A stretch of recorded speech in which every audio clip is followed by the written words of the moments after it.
রান্না তাড়াহুড়ো আমাকে আজকে করতে হচ্ছে, কখন যে আমি রান্না সারবো সেটাই তো। ছেলেও ডিউটি চলে গেছে, এবার আসবে কখন? বৌমা সেই শুক্রবারে গেছে, এখনো আসার নাম নেই। আমি যে কি করি, কোন দিকে বাগাবো? আমি অফিস যাব না, আমি কি করব? আমার এবারে রান্না আছে, এগুলো সব আছে, আমি কি করে বাগাবো? এই তো আমার সব বাগা গোছা হয়ে গেছে। এবার আমি চাবি কপাট দিয়ে এবার চলে যাবো না কি করব, আমার সেই চিন্তা। এখনো পর্যন্ত আসার নাম নেই, কোন শুক্রবারে গেছে।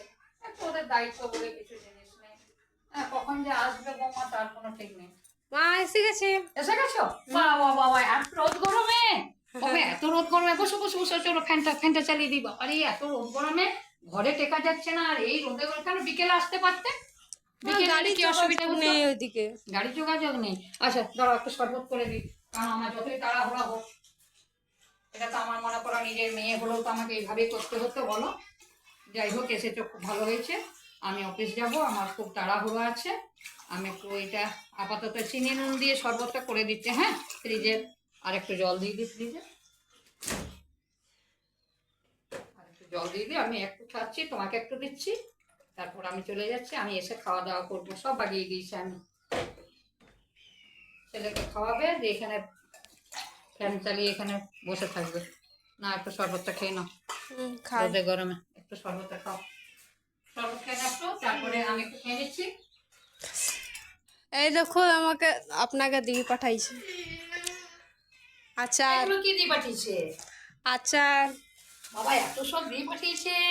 আম। দেখছেন বন্ধুরা, দেখুন দেখুন বন্ধুরা, দেখুন ব্যয়মশাইয়ের গাছের আম দেখতে পাচ্ছেন। আমার জন্য দেখুন বৌমাই মাত্র এলো রোদ গরমে এসে, আর দেখুন গাছের আম, কত সুন্দর সুন্দর আম দেখুন।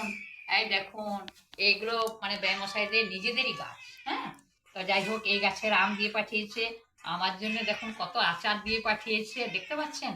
এই দেখুন, একটা তেলের আচার একটা তেলের আর আর এটা একটা গুড়ের। গুড়ের। এই দেখুন। তো বন্ধুরা দেখুন, এইভাবে যদি প্রত্যেকটা কুটুম, প্রত্যেকটা মানুষ যদি এইভাবে সংসার সবাই সব কিনে খায়, কিন্তু এই একটা কত বড় আনন্দের জিনিস যে না আমার বেয়াই মশাই দিয়ে পাঠিয়েছে, বিয়ান দিয়ে পাঠিয়েছে। সত্যি আপনাদেরকে কি বলবো, আমি সত্যি সত্যি কুটুম খুব ভালো পেয়েছি। কারণ এমন বলেন ওনারা যে মেয়ে কিছু অন্যায় করলে আপনি মারবেন। আমরা না, বৌমার গায়ে হাত তোলা চলবে না, মেয়েও যা বৌমাও তা। তো বন্ধুরা দেখুন, ব্যবসায়ী যখন প্রথম আমাকে জিজ্ঞেস করলেন, আমি ব্যবসায়ীকে বললাম যে ব্যবসায় আপনি কি দেখে আমার বাড়িতে আপনি মেয়ে দিচ্ছেন? তো ব্যবসায়ী কিন্তু আমাকে একটা কথাই বলেছিলেন যে দেখুন বিয়ান, আপনার ব্যাংক ব্যালেন্স, টাকা, গাড়ি বাড়ি কিচ্ছু দেখে দিইনি, আমি আপনাকে দেখে আমাদের মেয়ে দিচ্ছি। সেদিন আমার খুব আনন্দ লেগেছিল। সত্যি, আপনি চাকরি করেন রেলে, আপনার এত বড় বাড়ি, আর আপনি শুধু মাটির বাড়ি দেখে আপনি মেয়ের বিয়ে দিচ্ছেন। আমার ঘরে দেখুন কিচ্ছু নেই। তখন বন্ধুরা আমার ঘর ছিল না। 19 সালে, 19 সালে যখন বিয়ে হলো, আমার ওই ভাঙা মাটির বাড়ি দেখে ব্যয়মশাই কিন্তু মেয়েকে আমার হাতে তুলে দিয়েছিলেন। কিন্তু আমি বলেছিলাম 1 পয়সা নেবো না, মেয়েকে আমাকে দিয়ে দেন। এত এত মানুষকে আমি মানে ভালোবাসা দিচ্ছি, প্রতিবন্ধীদেরকে মানে কি বলবো, তাদেরকে বাঁকুড়া নিয়ে যাচ্ছি, যত্ন করছি। কিন্তু একটা মা হারা ব্যবসায় বলতে বৌমায়ের জ্যাঠামশাই জেঠিমা মানে খুবই করে। এক ফ্যামিলির মধ্যে 2 বোনের 2 জা আর 2 ভাইয়ের সঙ্গে বিয়ে হয়েছিল। তো অসহায় মেয়েটির মা বাবা কেউ নেই। সেইখানে আমি কথা দিয়েছিলাম আমি নিজের মেয়ের মতো পালন করব।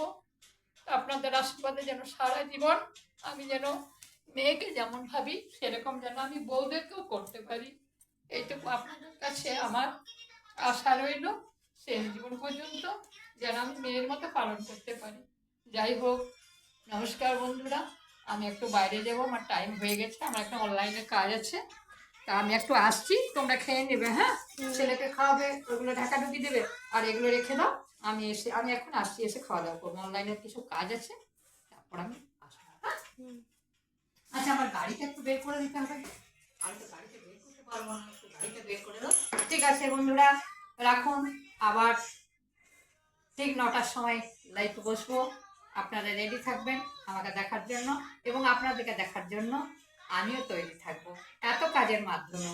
ঠিক আছে, আর কোনো চিন্তা নেই, মেয়ে চলে এসছে, কোনো অসুবিধা নেই। টাটা বন্ধুরা। ভালো থাকুন, সুস্থ থাকুন। একটু